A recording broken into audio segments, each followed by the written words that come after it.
BNP বর্তমান সরকার একটা প্রতারক দল। তারেক রহমান অলরেডি সরকার চালাতে ব্যর্থ হয়ে গিয়েছেন। দর্শক এই মুহূর্তে দেখতে পাচ্ছেন জামাতে আমির এবং নাসিরউদ্দিন পাটোয়ারিকে সবাই গণধুলাই করছে। জামাতে আমির তারেক রহমানকে গালাগালি করে আজকে। দিকে প্রধানমন্ত্রী তার পরিবার ও বিএনপির সিনিয়র নেতাদের নিয়ে কেউ কটূক্তি করলে ছাড় দেয়া হবে না বলে হুঁশিয়ারি দিয়েছেন ঢাকা মহানগর উত্তর বিএনপির সাবেক আহ্বায়ক সাইফুল আলম নীরব। জাতীয় নাগরিক পার্টি এনসিপির আহ্বায়ক নাহিদ ইসলাম বলেছেন, বিএনপি মুখে জাতীয়তাবাদের কথা বললেও তারা সেই দায়িত্ব পালনে ব্যর্থ হয়েছে। সন্ত্রাস ও নাগরিক দুর্ভোগ অব্যাহত থাকলে সাধারণ মানুষকে সাথে নিয়ে গণপ্রতিরোধের মাধ্যমে সরকারের পতন ঘটানোর হুঁশিয়ারি দিয়েছেন ডাকসু ভিপি সাদিক কায়েম। এনসিপির নেতা নাসিরউদ্দিন পাটোয়ারিকে ঘিরে এবার প্রকাশ্যে কঠোর অবস্থান নিয়েছে মহানগর বিএনপি। প্রধানমন্ত্রী ও বিএনপির চেয়ারম্যান তারেক রহমান সহ শীর্ষ রাজনৈতিক নেতাদের নিয়ে নাসিরউদ্দিন পাটোয়ারি এবং এনসিপির কয়েকজন নেতার বক্তব্যের প্রতিবাদে বিক্ষোভ মিছিল ও সমাবেশ করেছে দলটি। জামাতের প্রেসক্রিপশনে নাসিরউদ্দিন পাটোয়ারিরা আবল তাবল বইল না ভাই, সামনে কিন্তু বিপদ আছে। পাটোয়ারি একটু গরম বক্তব্য দেয়, মাঝে মাঝে অনেকের কষ্ট হয়। সে নরম সুরে বলেছে, আমি আর গরম বক্তব্য দিব না, কোনো বক্তব্যই দিব না, শুধু আলিফের চোখটা ফিরিয়ে দেন মাননীয় প্রধানমন্ত্রী। এনসিপি তার রাজনীতি কর্মসূচি নিয়ে যত না আলোচনা হচ্ছে, তার চেয়ে বেশি আলোচনা হচ্ছে এনসিপির নেতা নাসিরউদ্দিন পাটোয়ারি। মানে নাসিরউদ্দিন পাটোয়ারি একাই একটা পার্টি আর এনসিপি আর একটা পার্টি। আপনারা যারা ভাই গত 40 বছর যাবৎ বিএনপি করেন, কিছুই করেন নাই। উনি 4 দিনে যেটা কইরা দেখাইছে, যার জন্য ওনাকে আরো বড় পদে দেওয়া উচিত। জায়গাগুলোতে পাটোয়ারি 6 দিন যে কার্যকলাপ করলো, পাটোয়ারির বিরুদ্ধে যে সমস্ত হামলা হইলো এবং এগুলো মামলা টামলা কিছুই হইলো না। মানে বাংলাদেশের বিগত 6 দিন আলোচনার বিষয়বস্তুই ছিল পাটোয়ারি। সম্মানিত দর্শক, এবার নাসিরউদ্দিন পাটোয়ারি এবং জামাতের আমিরকে কঠিনভাবে পিটিয়েছেন বিএনপির নেতাকর্মীরা। ইতিমধ্যে কিন্তু বিএনপির প্রধানমন্ত্রী তারেক জিয়াকে অকথ্য ভাষায় গালাগালি এবং তাকে মৃত্যুর হুমকি দেওয়ায় এবার জামাত এবং এনসিপির নেতাকর্মীদেরকে বেদরমভাবে পিটাচ্ছেন বিএনপির নেতাকর্মীরা, এমনকি সেখানে কিন্তু রণক্ষেত্র পরিণত করে দিয়েছেন বিএনপির নেতাকর্মীরা। দর্শক, আজকের এই ভিডিওর মাধ্যমে আপনারা দেখলে রীতিমতো অবাক হয়ে যাবেন। নাসিরউদ্দিন পাটোয়ারি এবং যে ইয়ার এই জামাতের নেতাকর্মীরা তাদেরকে যেভাবে পিটাচ্ছেন, এই ভিডিওর মাধ্যমে আপনাদেরকে আজকে বিস্তারিত দেখাবো, তাই ভিডিওটি ধৈর্য সহকারে দেখবেন। চ্যানেলে নতুন হয়ে থাকলে সাবস্ক্রাইব করে রাখবেন পরবর্তী ভিডিওর জন্য। একটি লাইক করে দেখতে থাকুন সম্পূর্ণ ভিডিওটি। রাজনীতি কর্মসূচি নিয়ে যত না আলোচনা হচ্ছে, তার চেয়ে বেশি আলোচনা হচ্ছে এনসিপির নেতা নাসিরউদ্দিন পাটোয়ারি। মানে নাসিরউদ্দিন পাটোয়ারি একাই একটা পার্টি আর এনসিপি আর একটা পার্টি। কিন্তু এনসিপি আর নাসিরউদ্দিন পাটোয়ারিতে একাকার হওয়ার কথা, কিন্তু এনসিপি নিয়ে খুব একটা আলোচনা নেই। যত আলোচনা নাসিরউদ্দিন পাটোয়ারিকে ঘিরে। দেখেন, আমি গণমাধ্যমে যে দেখেন পাটোয়ারি যে বক্তব্য রাখে, আমার কাছে ধরা আছে ভিডিও। বলেন তো, একটা রাজনীতিবিদ কি বলে উত্তর বাচ্চা, এটা হয়? তারা পিটা দিবে না, কি করবে বলেন? পাটোয়ারি যে আচ্ছা দেখেন, গেল একটা। আরেকটা দেখেন, নাসিরউদ্দিন পাটোয়ারি নিজে কি বলছে দেখেন। মস্ত বড় ভুল করেছেন, এর জন্য আপনার কাফারা দিতে হবে। এমন কাফারা দিতে হবে যে কাফারা আপনি কখনো এক্সপেক্ট করেন না। আপনি আমার পার্সোনাল রক্ত ঝরাইছেন, আপনি আমার বয়সে বড় হবেন, ছোট ভাইয়ের রক্তের প্রতিশোধ নিবে এবং ইনশাআল্লাহ বাংলাদেশে আপনার থেকে, আমি পার্সোনালি এটা বললাম, আপনার থেকে ইনশাআল্লাহ আমি রক্তের প্রতিশোধ নিব। মস্ত বড় ভুল করেছেন, এর জন্য আপনার কাফারা দিতে হবে। তারেক রহমানকে কাফারা দিতে হবে, এমন একটা যে রক্ত ঝরাইছে, সুতরাং পার্সোনালি তারেক রহমানকে কাফারা দিতে হবে। গেল। তারপর দেখেন, এতদিন আমাকে মূল বোঝাই শেষ, বাংলাদেশের জনগণের আছে ক্ষমা চান, আমরা আপনাকে ক্ষমা করে প্রস্তুত আছি। এই সালাউদ্দিন বিয়াদব, এতদিন আমাকে মূল বোঝাই। এই সালাউদ্দিন বিয়াদব, হ্যাঁ, শেষ নেই, কথার শেষ নেই। দেখেন, আসলে এনসিপি যেটা হয়েছে, ওনারা এই কামটা করতেছে কেন জানেন? এনসিপি পলিটিক্যাল পার্টি, এনসিপি আসলে জাতীয় পর্যায়ে বোঝা গেছে যে ওদের কোনো গুরুত্ব নাই, ওদের কোথাও কোনো গুরুত্ব নাই, ওদেরকে কেউ ভালোবাসে না। আসলে আপনি খালি ওরা মার খেতেছে, আপনি নিউজগুলো আপনি সোশ্যাল মিডিয়া পাবেন, প্রথম নিউজগুলি দেখেন, নিউজের নিচে দেখবেন কমেন্ট আছে, একজন লিখতেছে অ্যান্টিবায়োটিক দেওয়ার দরকার ছিল, কিন্তু অ্যান্টিবায়োটিক সিঙ্গেল ডোজ হয় না। আর কত দেখাবো বলেন? প্রধানমন্ত্রীকে টার্গেট করে কথা বলছেন, আমরা কিন্তু এখন খেপে যাই। এই নাসিরউদ্দিন পাটোয়ারি মির্জা আব্বাসের মতো লোক তার বিরুদ্ধে নির্বাচন করছে, ভালো কথা নির্বাচন করবে। অশালীন, রুচিহীন, অসভ্য ভাষা আসলে পরবর্তী কারণ এটা উচিত না। বিশেষ করে জিয়া পরিবারের বিরুদ্ধে মানে প্রধানমন্ত্রীকে টার্গেট করে কথা বলছেন, আমরা কিন্তু এখনো খেপে যাই এই নাসিরউদ্দিন পাটোয়ারি। তো এই যে নাসিরউদ্দিন পাটোয়ারির বক্তব্য, তার বিপরীতে মন্ত্রী থেকে শুরু করে টকশোর বক্তারা সবাই কিন্তু নাসিরউদ্দিন পাটোয়ারি। যত না এনসিপি নিয়ে আলোচনা, তত বেশি নাসিরুদ্দিন পাটোয়ারিকে নিয়ে আলোচনা। একটা কথা দেখেন, মাসুদ কামাল যেটা বলেছে সেটা একটু চিন্তা করেন। সিলেটে এই যে 3 দিন ধরে যে ঘটনাটা ঘটলো, প্রায় প্রতিদিনই তাদের উপর হামলা হয়েছে, সত্য। এই হামলার আমি নিন্দা জানাইছি যে না, এগুলি হওয়া উচিত না। পুলিশকে আবার ধন্যবাদ জানাইছে।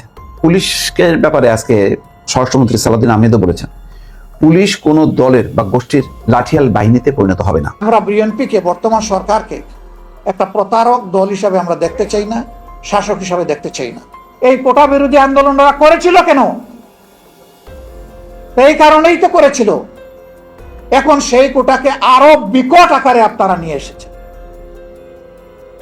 আন্দোলন কারো সৃষ্টি করতে হয় না, আন্দোলনের কজ যখন তৈরি হয়ে যায় আন্দোলন তখন অটোমেটিক্যালি সামনে চলে আসে। সম্ভবত এই জাতি একটা দুর্ভাগা জাতি, নইলে পদে পদে শাসক গোষ্ঠী কেন জাতির সাথে এত প্রতারণা করে? কথা দিয়ে কেন কথা রাখে না? কেন নিজেদের কথার বাইরে চলে গিয়ে উল্টাটা করে?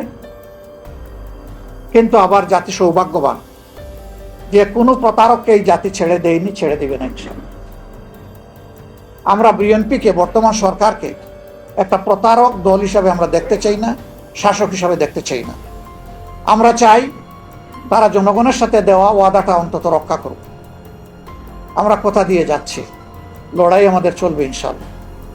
সংসদে আবারও বলছি, ততদিন থাকবো যতদিন টাকা দেশ এবং জনগণের জন্য প্রয়োজন মনে করব। যখন মনে করবো আর প্রয়োজন নাই, তখন ওই জনগণের কাতারেই মিশে যাব ইনশাল্লাহ পুরোপুরি। এখন আমাদের ক্ষেত্র দুইটা, একটা সংসদ সমাধান হলে ঠিক আছে, না হইলে আমাদের রাজপথ। রাজপথ কেউ কেড়ে নিতে পারবে না ইনশাল্লাহ। রাজপথের জমিদারি জনগণ কাউকে দেয় নাই। এই যে মব সৃষ্টি করা হচ্ছে বিভিন্ন জায়গায়, মবের বিরুদ্ধে কথা বলেছিলেন যে নতুন বাংলাদেশে আর মব হবে না, তাই এখন কারা করে এই মব? এই মবগুলো বন্ধ করেন। আমিও যদি মব করে আমারও হাত অবশ করে দেন, এবং মনে রাখবেন আপনারাও মব করে বেশি দূর হাত বাড়াতে পারবেন না, সেই হাতটাও ইনশাল্লাহ অবশ হয়ে যাবে। আমরা সকল মবের বিরুদ্ধে। হ্যাঁ, আমি ব্যক্তিগতভাবে কারো সম্মানহানি করে ব্যক্তিগত আঘাত দিয়ে কথা বলার পক্ষে না। আমি চাই যুক্তির সাথে আমরা কথা বলবো, আমার কথা বলিষ্ঠ হবে নিঃসন্দেহে, কোনো দুর্বলতা থাকবে না, কিন্তু ব্যক্তিকে আঘাত করার প্রয়োজন আমাদের নাই। ব্যক্তি আর দায়িত্ব কিন্তু আবার এক জিনিস না, এখানে ভুল করা যাবে না। যারা দায়িত্বে আছেন তাদের সমালোচনা চলবেই। দায়িত্বে যদি থাকতে চান, সমালোচনা সহ্য করার গুণও আপনাদের থাকতে হবে। যদি সমালোচনা সহ্য না করে তুষামতকারীকে আপনারা যদি প্রমোট করলেন, লালন করেন, আমরা সবাই এক একজন কি, আমরা সবাই এক একজন কি, বাংলাদেশ জাতীয়তাবাদী ছাত্র দলের প্রতিটি নেতা কর্মী এক একজন তারেক রহমান, প্রতিটি নেতা কর্মী জিয়া পরিবারের ডাল। যদি কোনো কুচক্রী বল কোনোভাবে আবার অপদস্থ করার চেষ্টা করো, তোমাদেরকে দাঁত ভাঙা জবাব দিয়ে দেবে।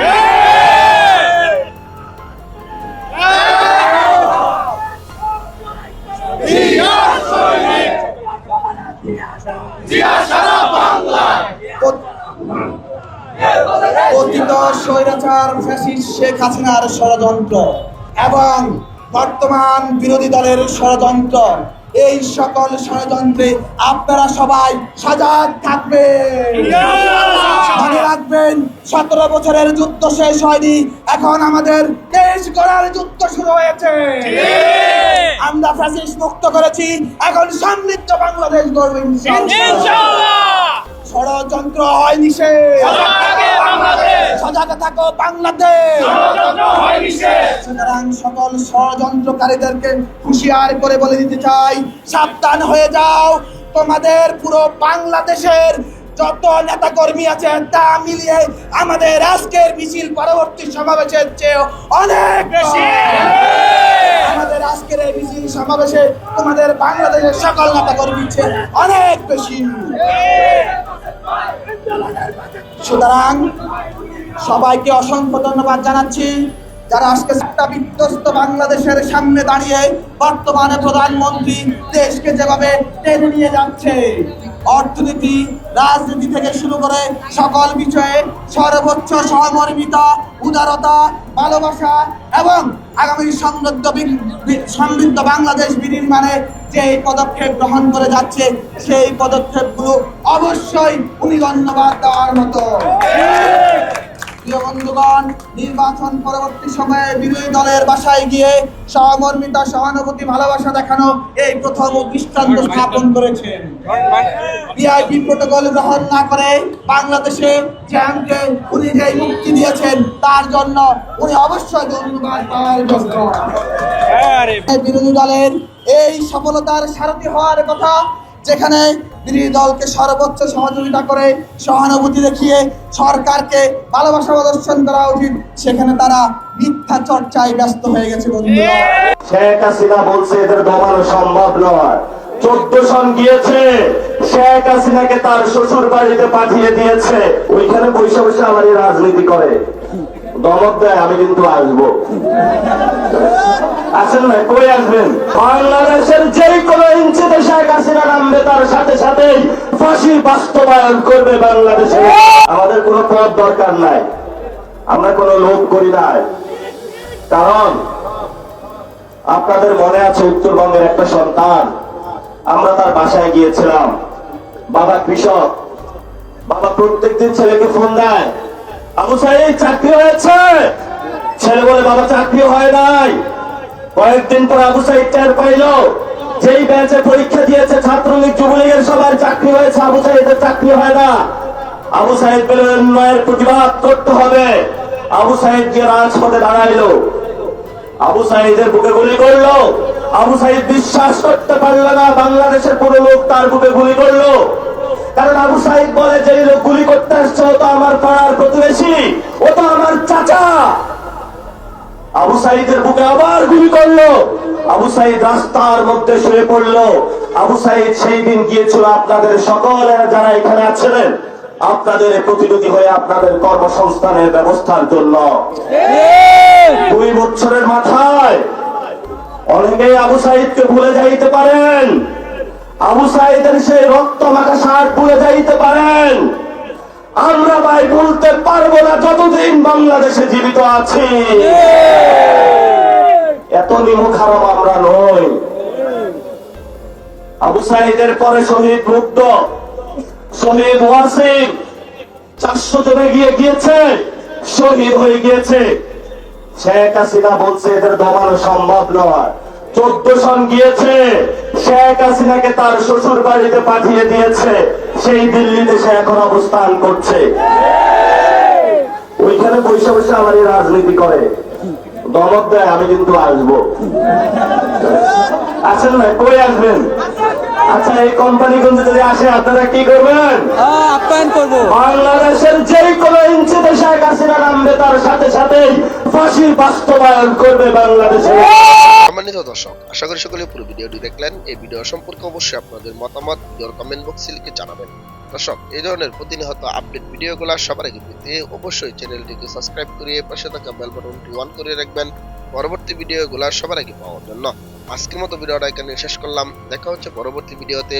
সেই পর্যন্ত ভালো থাকবেন, সুস্থ থাকবেন এই কামনা করে বিদায় নিলাম। আসসালামু আলাইকুম ওয়া রাহমাতুল্লাহ।